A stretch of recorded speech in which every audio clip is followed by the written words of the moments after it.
স্বাধীন হওয়ার 53 বছর পার হলেও আমরা কি অর্থনৈতিক মুক্তি পেয়েছি ভাইয়েরা? আমরা কি সাংস্কৃতিক মুক্তি পেয়েছি? আমরা কি রাজনৈতিক মুক্তি পেয়েছি? এই সকল মুক্তি আমাদের যদি পেতে হয় তাহলে আমাদের মানুষের তৈরি করা মতবাদের দিকে নাকি কোরআনের দিকে ফিরতে হবে? আমাদের গ্রামে, আপনাদের গ্রামে আমরা সবাই একটা কথা বলি, সোজাতে হবেন, মরার আগে হবেন না। কখন হবেন? কখন হবেন? কাপড় দিয়ে যখন পায়ের কাছে একজন ধরে আর মাথার কাছে একজন ধরে, দুই থেকে দুইজন ধরে আর টানে, বলে যে আরো সোজা করো, আরো টাইট করো। ভাইয়েরা, মরার পরেই যদি আমাদের সোজা হতে হয়, চোখে যদি দেখতে পাই যে আমরা সোজা হচ্ছি এবং আমার সন্তানরা আমাকে টাইট করে বেঁধে সোজা করছে, আজ আমার সমস্ত পেকুয়াবাসী, বাংলাদেশের প্রান্ত থেকে যারা এখানে এসেছেন, আমরা আহ্বান জানাই, আসুন মরার পরে যদি সোজা আমাদের হতেই হয় তাহলে জীবিত থাকতেই আমরা সোজা হয়ে আমাদের বাংলাদেশকেও সোজা পথে পরিচালনার জন্য আর কোন মত এবং পথ নয়, কোরআনের পথেই বাংলাদেশকে আমরা সোজা করে পরিচালনা করব ইনশাআল্লাহ। দ্বিতীয় যে দায়িত্ব আল্লাহ তাআলা আমাদেরকে দিয়েছেন, ফামান তাবিআ হুদায়া ফালা খাউফুন, কোনো ভয় নেই তোমাদের। আমার ভাইয়েরা, আমাদেরকে ভয় দেখিয়েছিলেন, আমাদেরকে ভয় দেখিয়ে আমাদের আজকের প্রধান মুফাসসির মাওলানা ডক্টর মিজানুর রহমান আজারীকে দেশ ছাড়তে বাধ্য করেছিলেন।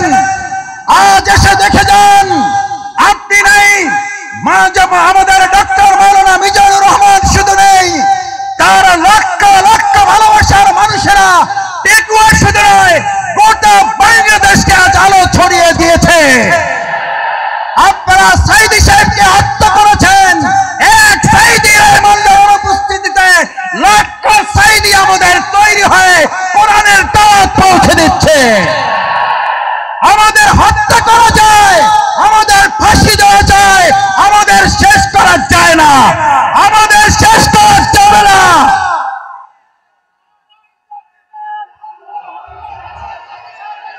সম্মানিত ভাই এবং বন্ধুগণ, সম্মানিত ভাই এবং বন্ধুগণ, ফালা খাউফুন, সুতরাং আমাদেরকে আপনি ভয় দেখাবার কে? যারা আমাদেরকে ভয় দেখিয়েছেন, 17 বছর এই বাংলাদেশের 18 কোটি নাগরিককে আপনারা ভয় দেখিয়েছেন।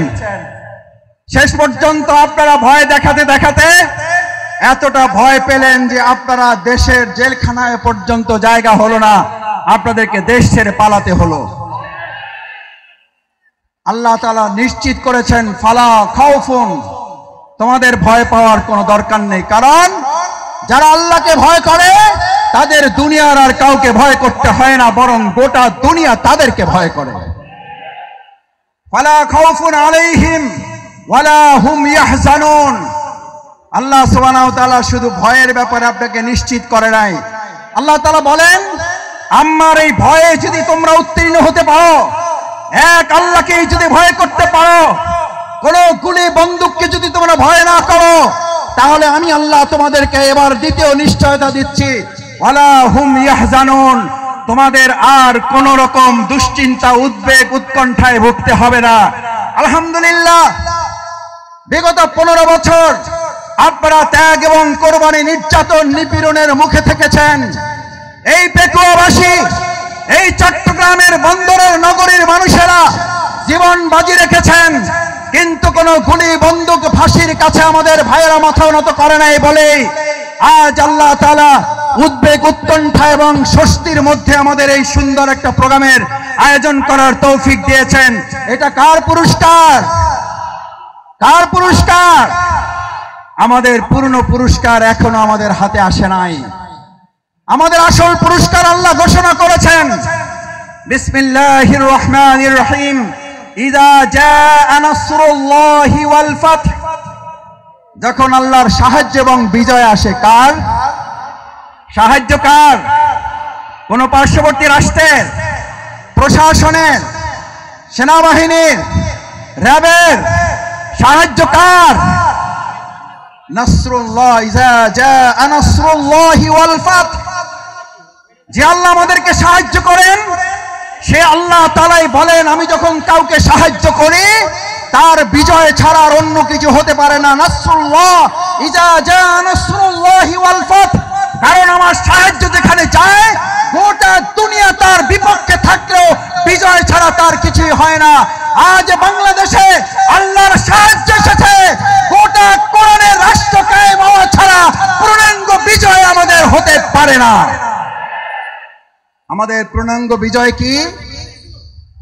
আমাদের পূর্ণাঙ্গ বিজয় শুধু একজন এমপি হওয়া নয়, আমাদের পূর্ণাঙ্গ বিজয় শুধুমাত্র একজন মন্ত্রী হওয়া নয়, আমাদের পূর্ণাঙ্গ বিজয় শুধুমাত্র একজন রাষ্ট্রপতি হওয়া নয়, আমাদের পূর্ণাঙ্গ বিজয় শুধু একজন প্রধানমন্ত্রী হওয়া নয়, আমাদের পূর্ণাঙ্গ বিজয় শুধুমাত্র ইসলামী দল ক্ষমতায় যাওয়া নয়, আমাদের পূর্ণাঙ্গ বিজয় হচ্ছে আলা লাহুল খালকু ওয়াল আমর, সৃষ্টি যার, আইন চলবে তার।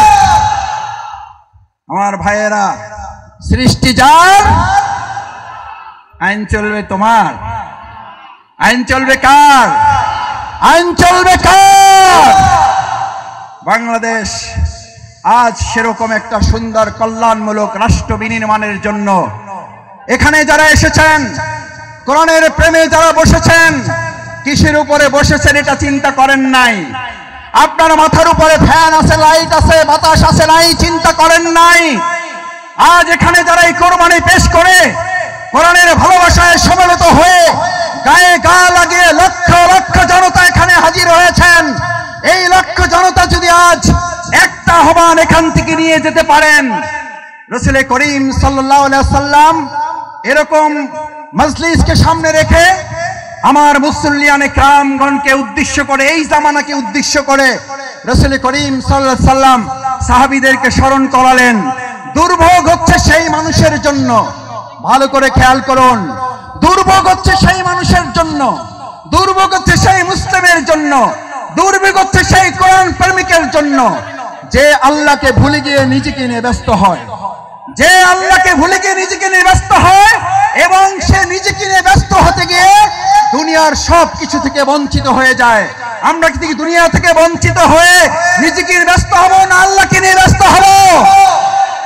আমার ভাইয়েরা আসুন, আজ সেই কারণে রাসূল করিম সাল্লাল্লাহু আলাইহি সাল্লাম বললেন, আব্দুল্লাহ ইবনে মাসউদ হাদিসটি বলে আমার কথা শেষ করে, আব্দুল্লাহ ইবনে মাসউদ রাদিয়াল্লাহু তাআলা আন قال قال رسول الله صلى الله عليه وسلم ويقولون ما لا يفعلون, তোমাদের মধ্যে এমন একটা সময় আসবে কোরআন শোনার লোক থাকবে, কোরআন জানার লোক থাকবে, কোরআনের আলোকে সে হয়তো পথ চলার কথাও বলবে, ইয়াকুলুনা মা লা ইয়াফআলুন, কিন্তু কোরআনের আলোকে সমাজ এবং রাষ্ট্র পরিচালনার লোক পাওয়া যাবে না।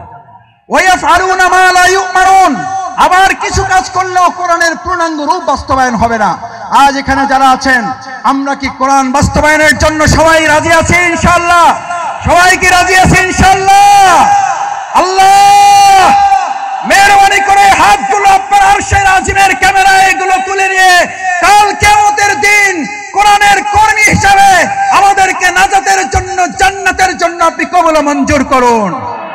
আল্লাহ এই আয়োজনকে বাংলাদেশের জন্য কবুল করুন, কোরআনের সংসদের জন্য আয়োজনকে কবুল করুন, কোরআনের রাষ্ট্রের জন্য এই আহ্বান আয়োজনকে কবুল করুন।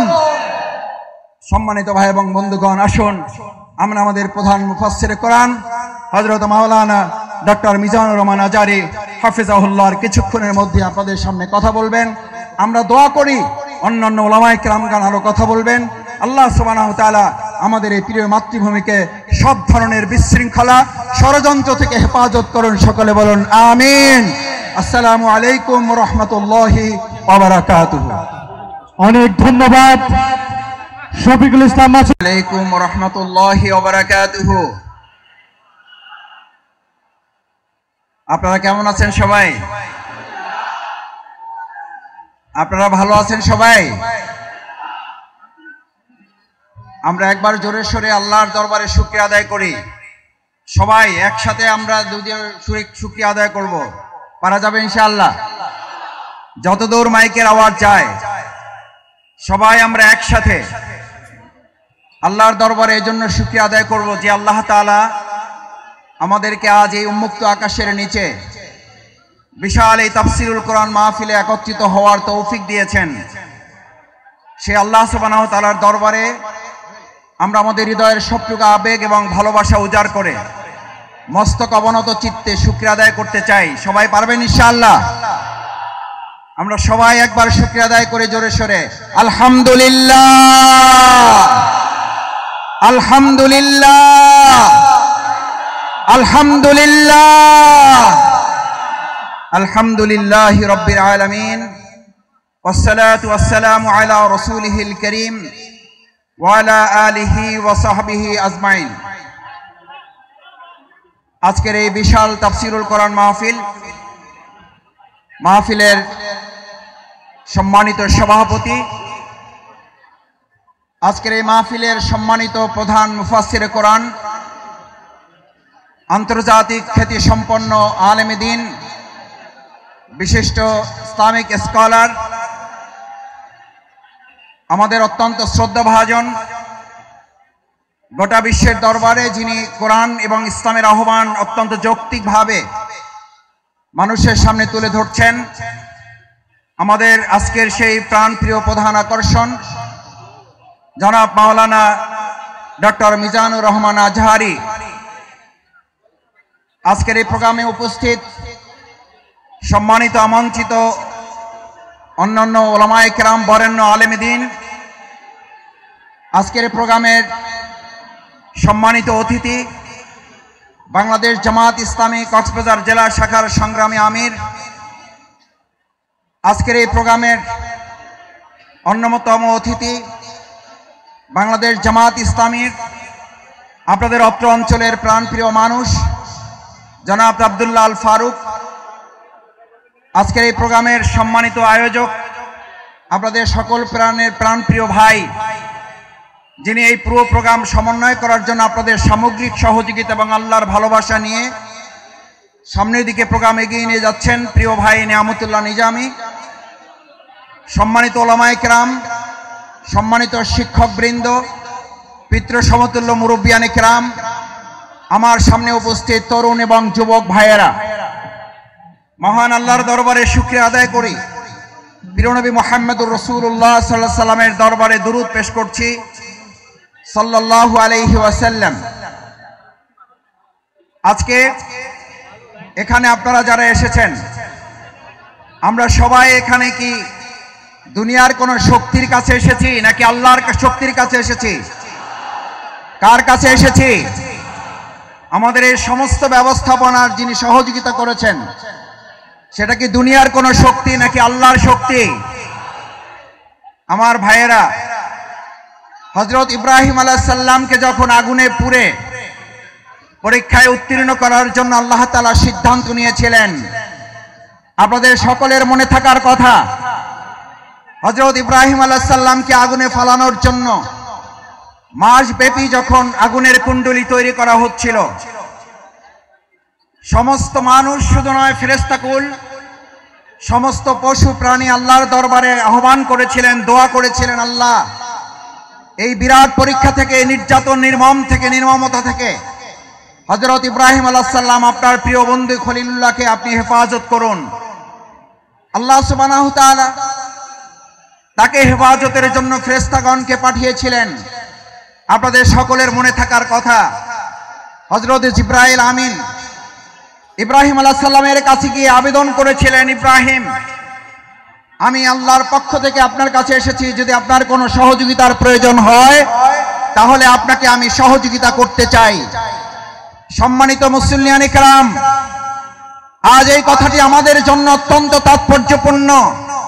যদি কেউ মনে করেন পরিস্থিতি ভালো হয়েছে সেজন্য হয়তো আমরা এই কাজ করতে পারছি, কিন্তু আমরা এই কথাও পরিষ্কার বলি, আমাদের কাছে পরিস্থিতি ভালো হলেও আলহামদুলিল্লাহ, আমাদের কাছে পরিস্থিতি প্রতিকূল হলেও আলহামদুলিল্লাহ, আমরা শত প্রতিকূলতার মধ্যেও দুনিয়ার কোন সহযোগিতার কাছে মাথা নত না করে হযরত ইব্রাহিম আলাইহিস সালাম যেমন জিবরাইল আমিনকে বলেছিলেন, আমার যদি সহযোগিতার প্রয়োজন হয় তাহলে আমি একমাত্র সহযোগিতা গ্রহণ করব মহান আল্লাহ সুবহানাহু ওয়া তাআলার।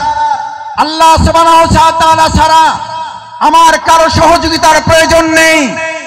আজ মুসল্লিয়ানে কেরাম আপনাদের কাছে জানতে চাই, বাংলাদেশকে যদি কোরআনের দেশ করতে হয়, বাংলাদেশকে যদি ইসলামের দেশ করতে হয়, তার জন্য যদি হযরত ইব্রাহিম আলাইহিস সালামের মতো আমাদের ত্যাগ এবং কোরবানির পরীক্ষায় উত্তীর্ণ হতে হয়, আর তার জন্য যদি সেই অগ্নি পরীক্ষায় আমাদেরকে সহযোগিতার জন্য এক আল্লাহ ছাড়া দুনিয়ার আর কাউকে না পাওয়া যায়, তাহলে আজ এই জনসমুদ্রের কাছে জানতে চাই, আমরা এক আল্লাহ ছাড়া আর কারো সাহায্য কি আমাদের দরকার হবে? আমরা কার সাহায্য চাই? কার সাহায্য চাই? একবার সেই আল্লাহকে আমরা ডাক দিতে চাই। আমরা সবাই আল্লাহকে একবার ডাকতে চাই, আল্লাহ আল্লাহ।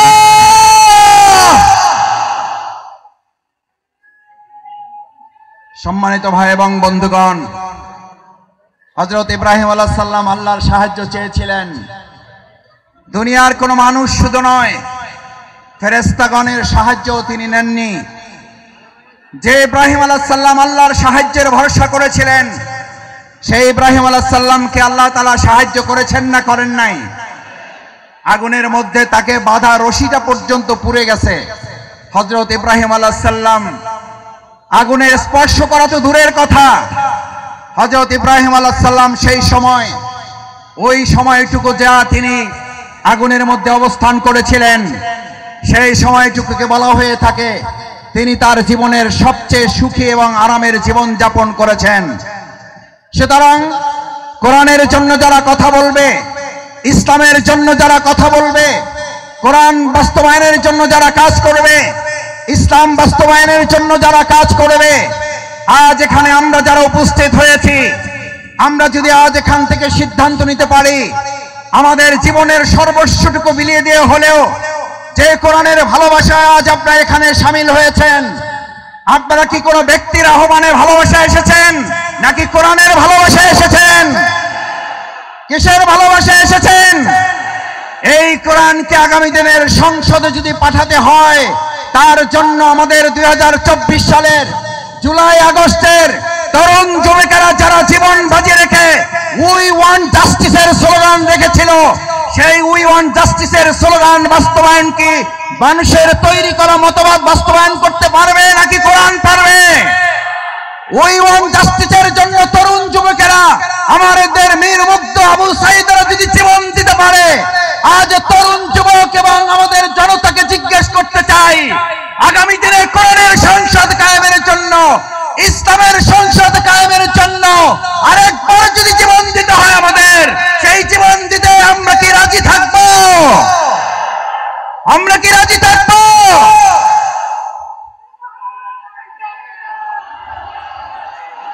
সম্মানিত ভাই এবং বন্ধুগণ, আল্লাহ সুবহানাহু ওয়া তাআলা মহাগ্রন্থ আল কোরআনে আমাদের জন্য উল্লেখ করেন, আল্লাহ তাআলা আমাদের জন্য উল্লেখ করেন, আফা হাসিবতুম আন্নামা খালাকনাকুম আবাসা ওয়া আন্নাকুম ইলাইনা লা তুরজাউন। আল্লাহ সুবহানাহু ওয়া তাআলা আমাদেরকে পৃথিবীতে প্রেরণ করে আমাদেরকে স্মরণ করিয়েছেন। তোমরা কি মনে করো যে তোমাদেরকে এমনিতে অর্থহীন ভাবে, টার্গেটলেস, এমলেস, গোল শূন্য, কোনো উদ্দেশ্যহীন ভাবে তোমাদেরকে আমি পৃথিবীতে প্রেরণ করেছি? ওয়া ইলাইনা লা তুরজাউন, অথচ তোমাদেরকে তোমাদের কাজ সম্পন্ন করে কি আবার আমার কাছে ফিরে আসতে হবে না? আমাদের সম্মানিত ভাই এবং বোনেরা, আমার পর্দার আড়ালের মা ও বোনেরা যারা আছেন এখানে, আজ যারা উপস্থিত হয়েছি, আমাদেরকে একথা ভালো করে মনে রাখতে হবে, আজ এখানে আমরা যে কোরআনের ভালোবাসা এসেছি, সেই কোরআন আমাদের উপরে তিনটি মৌলিক দায়িত্ব অর্পণ করেছে। এক, আল্লাহ সুবহানাহু ওয়া তাআলা বলেন, আফা হাসিবতুম আন্নামা খালাকনাকুম আবাসা, আমি তোমাদেরকে অর্থহীন ভাবে পৃথিবীতে সৃষ্টি করি নাই, আমি তোমাদেরকে পৃথিবীতে সৃষ্টি করেছি একটা গুরুত্বপূর্ণ উদ্দেশ্য নিয়ে। সেই উদ্দেশ্য সম্পর্কে আল্লাহ তাআলা এই পরিষ্কার রোড ম্যাপ ঘোষণা করেছেন।